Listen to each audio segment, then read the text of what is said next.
يا نور الهلال أقبل تعال فالشوق طال والقلب سما نحو السماء مترنما. يلا نجهز قلوبنا لرمضان. زي ما بنجهز المطبخ ونجهز البيت هنجهز كمان قلوبنا، ونقول يا صباح الخيرات والهنا والسعادة عليكم. صباحكم كله خير وبركة ورضا من الرحمن. عاملين ايه بناتيتي؟ يا رب تكونوا بخير. بدأت في بالفطار في السرير عشان تعبانة شوية. الحمد لله على كل حال، احنا احسن من غيرنا بكتير. ويا اهلا بروايح رمضان الجميلة اللي هلت اللي في الاجواء.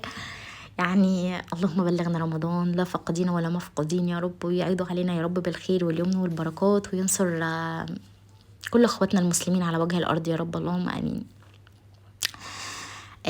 اول حاجه هعمل معاكم كده معجنات حلوه قوي قوي رمضان، ممكن غير رمضان كمان، بس هي فكره الهلال هي علشان رمضان. انا عارفه السحور بنبقى محتارين اوقات نعمل ايه، او في الفطار حاجه كده تقدميها لضيوفك لو جايين عندك ضيوف ولا حاجه.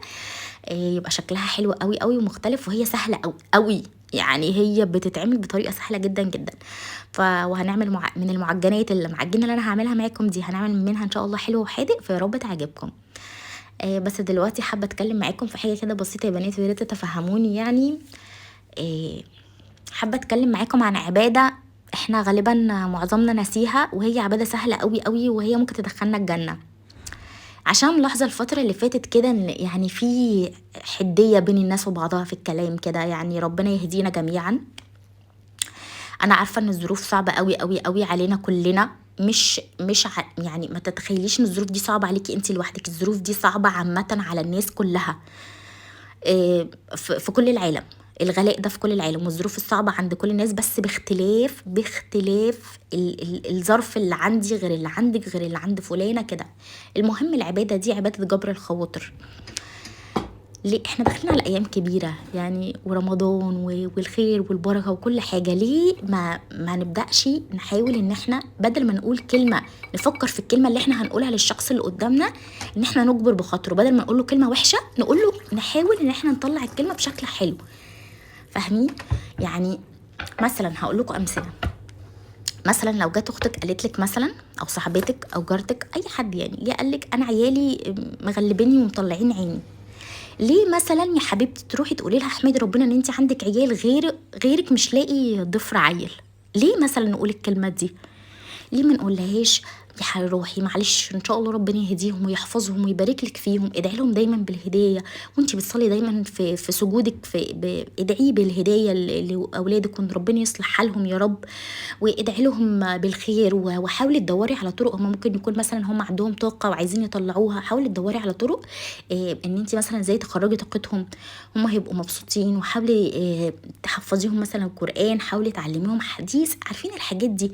ليه ما نقولش كده بدل الكلمه الاولانيه دي اللي تتدب في الوش كده على طول؟ لو احمدي ربنا يا حبيبتي ان انت عندك عيال، في غيرك بيتمنى ضفر عيال. بجد على فكره في ناس بتقول بنفس الطريقه كده.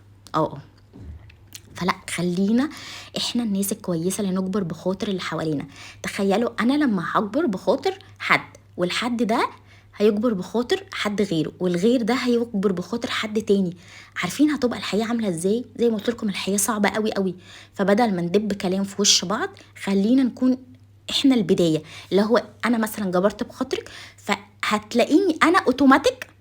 انا دلوقتي جت حد جبر بخاطري، فانا اوتوماتيك اتعلمت وشفت ان انا ايه ده واقع الكلمه على ودني حلوه قوي قوي. طب ما انا كمان اقول زيها مثلا لحد تاني لما يجي يقول لي على حاجه مثلا عنده لمشكله او اي حاجه.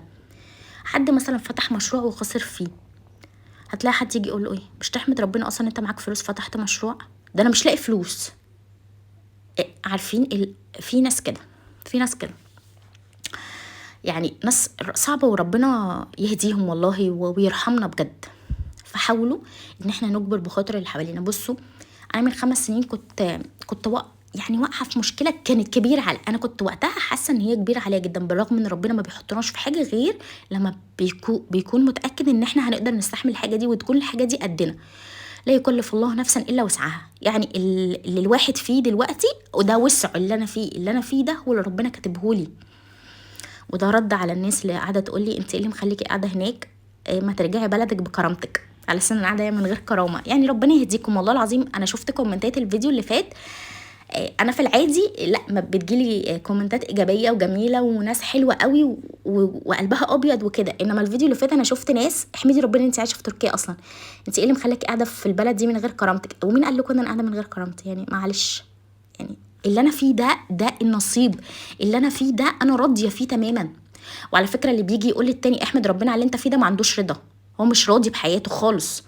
هو لو راضي بحياته، انا لو راضيه بحياتي مش هروح اقول للي قدامي احمد ربنا ان انت عندك كذا وانا مش عندي.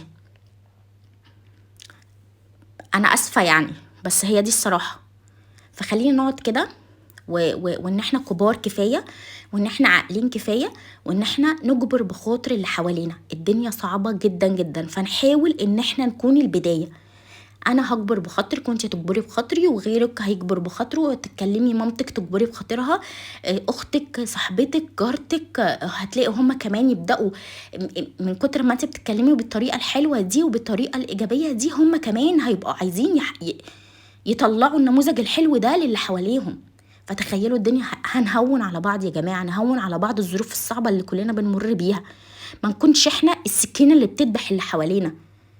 ما هو الكلمة اللي هتطلع من بقك هتأذيني أو هتأذي غيري، على فكرة هتتردلك.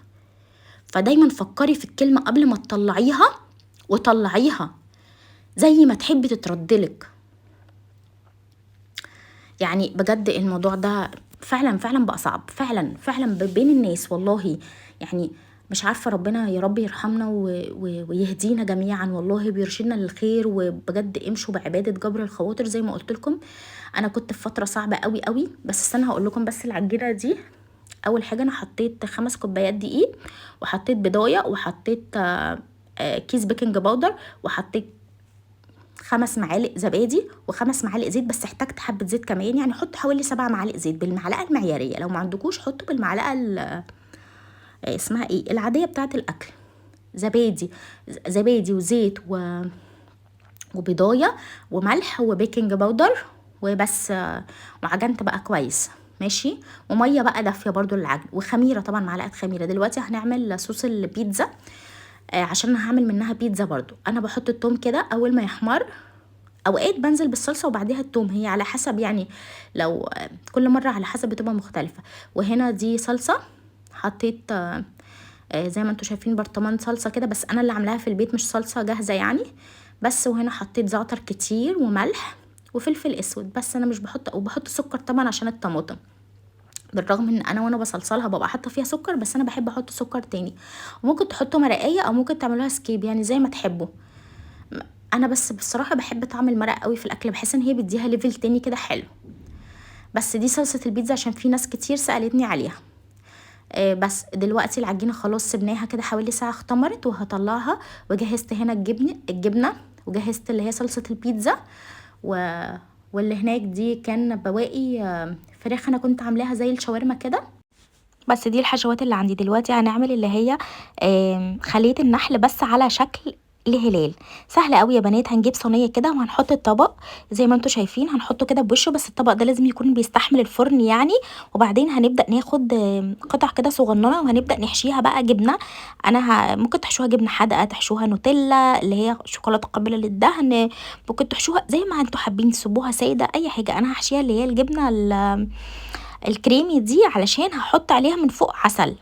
فاهمين اللي هي، عارفين انتوا الطعم اللي بيبقى حادق مسكر ده، عارفين سويت اند صور ده؟ انا بحب الطعم ده قوي، والبنات هنا بيحبوه محمد يعني. فهو انا عملتها بالطريقه دي، اللي هو بحشيها الجبنه كده وبس. وبعدين هبدا اقفلها بالطريقه دي، وبعدين هعملها في الاخر هتديني شكل الهلال. بصوا هي طريقه سهله جدا، بس عايزه اقول لكم في التقديم شكلها خطير، كانك عملتي مجهود، وهي مش مجهود ولا اي حاجه. بس كده خلاص. وطبعا هنا بقى هبدا افرد اللي هي التانية دي على شكل البيديه هنا. عارفين شبه البيتزا كده، بس هي اسمها بيديه هنا. بتتعمل بقى بالجبنة اللي هي بالكشار يعني، او بتبقى مشكل جبن، او بتبقى باللحمة او بالبطاطس على حسب يعني. بس انا بنعملها كده في البيت. شكلها اصلا بيبقى حلوة جدا، بس هي بنفس الخطوات بتاع البيتزا يعني. بس هنا بقى شايفين طبعا جبت العضلات محمد عشان هو اللي يفردها، عشان هما بيحبوا البيتزا الرفيعة. يعني انا مثلا عندي في البيت لو عملت لهم البيتزا اللي هي بتبقى تخينه شويه دي، العجينه فيها سمكها تخين، هما مش هياكلوها. لو ايه اللي حصل، هما بيحبوها عارفين رفيعه قوي. عشان كده اوقات بعمل البيتزا لو هما عايزين يعني عشاء بالليل كده، عيش التورتيه بجيب 2 على بعض، بحط بينهم صلصه البيتزا، وبحط اللهم صل وسلم وبارك على سيدنا محمد الجبنه، وبحط واحده تانية واحط عليها صلصه البيتزا، واحط البتاع خالص. هما لازم العجينه تكون بالنسبه لهم زي ما انت شايف رفيعه قوي، فانا الصراحه مش بعرف افردها قوي كده يعني. بس المهم خلاص كده فردناها، وبعدين هنحط عليها صلصه البيتزا اللي احنا عملناها الخطيره، ريحتها حلوه قوي وسهله، والصلصه في البيت احلى من بره بمليون كل حاجه البيت دلوقتي احلى وانضف واوفر يعني بجد. تخيلوا، انا عارفه ان الحاجه بقت غاليه جدا جدا جدا، فالحاجه لما نعملها في البيت احلى وانضف واوفر كمان، وبنعمل لهم الحاجه اللي هما ايه بيحبوها. انا في العادي بحط الجبنه من تحت عشان تمسك كل المكونات، بس انا ما رضيتش المره دي عشان كده كده انا هقفلها اللي هي تبقى شبه المركب كده شويه. بس هنا حطيت اسمه ايه، اللهم صل وسلم وبارك على سيدنا محمد، سجق، وحطيت كمان زيتون والجبنه الكشار. بس حط جبنه كتير كتير علشان ده اللي بيميز البيتزا بتاع بره، ان بيبقى عليها جبنه كتير، والجبنه كمان لازم يكون طعمها حلو. خلاص كده خلصنا وهنبدأ نقفلها من كل بقى الجوانب، ونتأكد ان احنا قفلناها عشان ما تفتحش في الفرن. نضغط عليها كده وخلاص بس. وهعمل واحدة تاني، وهعمل برضو هحط بقى فيها الحشوات اللي عندي. وهخلص العجينة اللي عندي. شوفوا عجينة واحدة مغذية جدا، حطينا فيها حليب، وحطينا فيها بيض، وحطينا فيها زبادي، حطينا فيها كل حاجة. يعني اللي ولادنا لما هياكلوها مش هنبقى حاسين بالذنب قوي. هي بالدقيق الابيض بس برضو يعني حاطين فيها كل الحاجات التانية مفيدة يعني. بس وعملناها في البيت ولا تكلفنا، عارفين اللي هو اطلبوها ولا نطلبها ولا نعملها في البيت، لا نعملها واحلى وانضف وكل حاجة والله. بس وهنا عملت دي ميكس جبن عشان هما برضو عندي بيحبوا ميكس الجبن جدا جدا، سجق وميكس جبن. انما لو حطيت فراخ او اللي هي حشوة فراخ او حشوة لحمة، هما عادي بيسيبوها لي انا اللي اكلها في الاخر. انا باكلها عشان مضطرة، حرام تترمي، عارفين انتوا جو الامهات ده. انما بصراحة احنا اكتر حاجة بنحبها ميكس الجبن والسجق. معلش ان انا بتكلم كده شوية عشان بس دور البرد، والله لسه شاربة جنزبيل بليمون بس الحمد لله. بس خلصنا وهنبدأ نعمل كل الباقيين بنفس الشكل. بس يا بنات هو ده اللي انا نكمل بقى اللي احنا كنا بنحكيه في عبادة جبر الخواطر. هقول لكم اخر حاجه انا كنت بقول لكم ان انا كان من 5 سنين عندي كده مشكله كبيره قوي، كانت فعلا انا كنت حاسه وقتها ان انا مش قادره استحمل، كانت تقيله عليا قوي وكانت كبيره، وكان الموضوع كنت حاسه ان انا مش هطلع منه، ودخلت فيه بدور اكتئاب رهيب. كنت بس وقتها انا كنت بعمل ايه، بصلي وبصوم وبقرا قران بس، كنتش بتكلم مع اي حد. ده اللي انا كنت بعمله حرفيا. حاجه لمبه كده نورت في دماغي وقتها، اللي هو طب ما انا احاول اساعد حد، اكيد انا كمان ده هيرد عليا، هيرجع لي، فاهمين؟ بدأت في الموضوع ده ان انا اشوف اي حد حواليا فعلا هو محتاج حاجة انا اقدر اعملها، بقيت اعملها له. حد مثلا محتاج حد يطبطب عليه، اطبطب عليه. حد محتاج يحكي، انا اسمع اللي بيحكي، بالرغم ان انا كان اللي عندي كنت حاسة ان هو لا يحتمل بجد والله. بس الحمد لله على كل حال، زي ما قلت لكم محدش عارف الخير فين. اللي احنا فيه ده لو علمتم الغيب لاخترتم الواقع، اللي احنا فيه كلنا دلوقتي ده اكيد الخير. المهم دلوقتي انا بدهن وش المعجنات دي بالزبادي. انتوا عارفين انا ما بحبش لا احط بيض ولا اي حاجه، وانتوا شفتوا في اول الفيديو شكلها كان عامل ازاي، خطيره خطيره. انا بدهنها بزبادي بس، وحطيت عليها حبه سمسم كده وخلاص. انتوا كمان لو حابين تحطوا عليها سنه حبه بركه هتبقى فظيعه. بس وبعدين هنحطها في الفرن على اعلى درجه حراره، مش هتاخد 12 دقيقه غالبا. شايفين معلش شايفين البقبقه؟ تسلم ايدك يا رؤيه والله. الاوريو مقاطعه انا عارفه، بس الفيديو ده كان متصور من قبل المقاطعه. الفيديو ده غالبا متصور اللي هو بتاع رمضان اللي فات اصلا، بس انا حبيت احطه لكم دلوقتي عشان تفتكروه يعني، وعشان لو حابين تعملوا نفس المعجنات دي عشان دخول رمضان يعني وكده.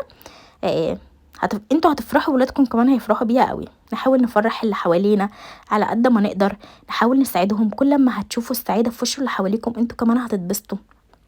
كل ما هتقولوا كلمه حلوه للي قدامكم وتحسوا بواقعها انتوا كمان هترجعوا مبسوطين جدا، وهتبقوا تحسوا ان الدنيا مش سايعاكم، وهيتردلكم اي حاجه حلوه بتعملوها هتتردلكم. مش شرط تستنوها من نفس الشخص اللي انتوا جبرتوا بخاطره او عملتوا له الحاجه الحلوه دي، ربنا هيردها لكم بطريق تاني، لان ربنا ما بيضيعش حد عمل حاجه حلوه. فاهمين؟ بس شايفين شكل المعجنات خطيره خطير بجد. رؤية دي فنانه، اشطر كتكوت في الكون بجد، ربنا يحفظني. انا بس بجد كنت حاسه ان انا محتاجه ان انا اتكلم معاكم بجد. رمضان داخل، كل سنه وانتم طيبين، واحنا زي ما بنجهز البيت زي ما قلت لكم في الاول، وبنجهز المطبخ ونعمل تفريزات وننظف البيت عشان استقبال رمضان ونعمل كذا. طب احنا فين؟ احنا نجهز نفسنا ازاي لاستقبال رمضان؟ احنا نحاول نشوف الحاجات اللي احنا نتغير بيها. يعني احنا باقي شهر على رمضان اهو، احنا نجهز نفسنا، نجهز قلبنا لرمضان، نجهز ان احنا نكون رحيمين باللي حوالينا، ما بنضايقش اللي حوالينا، بنقول كلمة حلوة، بنشجع اللي حوالينا، بنحاول نطبطب عليهم، بنحاول نهون عليهم. نجهز احنا كمان قلوبنا لرمضان علشان نستقبله بكل خير وبركة كده. ربنا يعيده عليكم بالخير يا رب، ويبلغنا رمضان جميعا. وخلصت خلاص المعجنات بتاعتي اللي كان شكلها خطير خطير خطير بس. وهنا كنا حاطين معاها، ده كان فطارنا وقتها غالبا في رمضان او كان سحورنا، مكنتش متذكره قوي، بس قلت ان كل الناس بتتكلم في تفريزات رمضان، احنا هنعمل تفريزات، مش هنعمل. بس احنا يعني انا شايفه كميه الهجوم اللي الناس بتهاجموا لبعض بالايام دي بطريقه بجد انا حاسه ان انا مرعوبه. اللي هو ايش ليه الناس بتعمل كده؟ مثلا انا كنت شايفه واحده منزله فيديو بتقول فطاري البسيط، الناس داخله تهاجمها. انت فين فطارك البسيط ده؟ انت عامله شاي بلبن اللي بيتاكسد على النار، اللي مش عارفه بيعمل ايه، وده انت حاطه مش عارفه معجنات وتقولي فطار بسيط، ده انت مش عارفه حاطه فيها ايه ليه؟ ليه بقينا كده بجد؟ احنا امتى وازاي بقينا كده؟ جهزوا قلوبكم لرمضان قبل ما تجهزوا بيوتكم وتلاجتكم وتفريزاتكم وكل حاجه.